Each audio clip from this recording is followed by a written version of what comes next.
मी पंजाब हवामान अभ्यासक मुक्काम पोस्ट गुळी धामणगाव तालुका शिरूर जिल्हा परभणी. पण उत्तर महाराष्ट्रातल्या सर्व शेतकऱ्याला सांगू इच्छितो की तुम्ही 2 तारखेच्या आत तुमच्याकडे ऊस असेल किंवा कांदा असेल, कांद्याची रोपं असेल तर तुम्ही या 30, 31 आणि 1 तारखेपर्यंत तुमच्या भागात हवामान कोरडं राहणार आहे. उत्तर महाराष्ट्रामध्ये म्हणजे नंदुरबार, धुळे, जळगाव, नाशिक या भागामध्ये कोरडं राहणार आहे. म्हणून तुम्ही तुमचे ऊसाला खत वगैरे टाकायचं तर टाकून घ्या. पण तुमच्या उत्तर महाराष्ट्रामध्ये 2 तारखेपासून ते 5 तारखेपर्यंत जसा आता मागं पाऊस पडला तसा जोराचा पाऊस पडणार आहे. पुन्हा गोदावरीला पाणी येणार आहे. पुन्हा ते गोदावरीला पाणी आल्याच्या नंतर पुन्हा ते जायकवाडीकडे पाणी जाणार आहे. पुन्हा जायकवाडीची पाण्याची पातळी वाढणार आहे. त्याच्यानंतर पश्चिम महाराष्ट्रात देखील 2 ते 6 दरम्यान जोराचा पाऊस पडणार आहे. पण पश्चिम महाराष्ट्रात आणखी 3 दिवस सूर्यदर्शन राहणार आहे.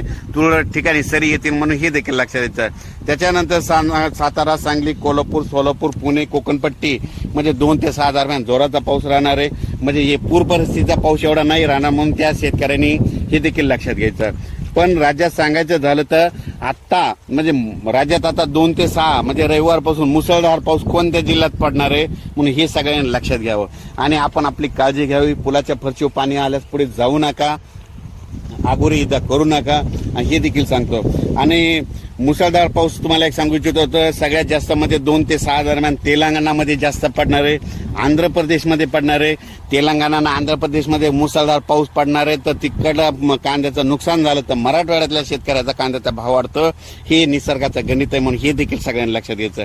त्याच्यानंतर नांदेड, यवतमाळ, हिंगोली, वाशिम, परभणी, जालना, लातूर, बीड, धाराशिव, नगर, संभाजीनगर, जळगाव, धुळे, नंदुरबार, नाशिक, बुलढाणा, अकोला, अमरावती, नागपूर, वर्धा, भंडारा, गोंदिया म्हणजे ह्या सगळ्या हे जितके नावं सांगेल त्या जिल्ह्यात मात्र 2 ते 6 दरम्यान मुसळधार पाऊस पडणार आहे.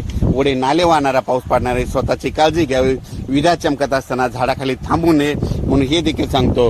आणि कोणाची समजा स्प्रिंकलर वगैरे शेताच्या बाजूला ठेवलेला असेल नदी काठाला तर ते व्यवस्थित तुम्ही तुमच्या बाजूला आणून ठेवावे. कारण की 2 ते 6च्या दरम्यान जरा जोराचा पाऊस पडणार आहे म्हणून हा अंदाज लक्षात घ्यायचा.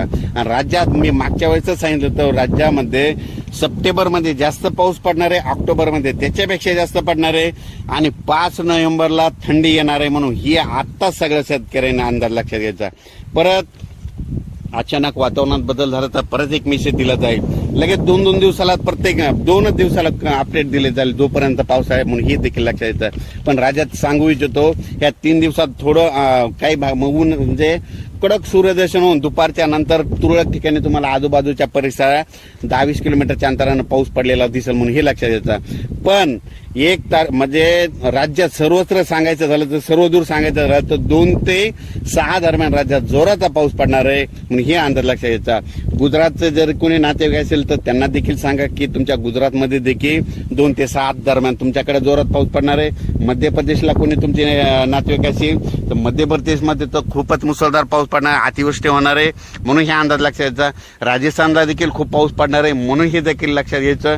त्याच्यानंतर उत्तर प्रदेशमध्ये देखील खूप पाऊस पडणार आहे म्हणून हे देखील लक्षात घ्यायचं. आणि विशेष म्हणजे मध्य प्रदेशचा कांदा काढायला आलेला आहे, तिकडल्याचं नुकसान व्हायला त्याच्यामुळे महाराष्ट्रातल्या कांद्याचा भाव वाढेल म्हणून हे निसर्गाचं पावसावर सगळं डिपेंड असतं म्हणून हे देखील सांगू इच्छितो.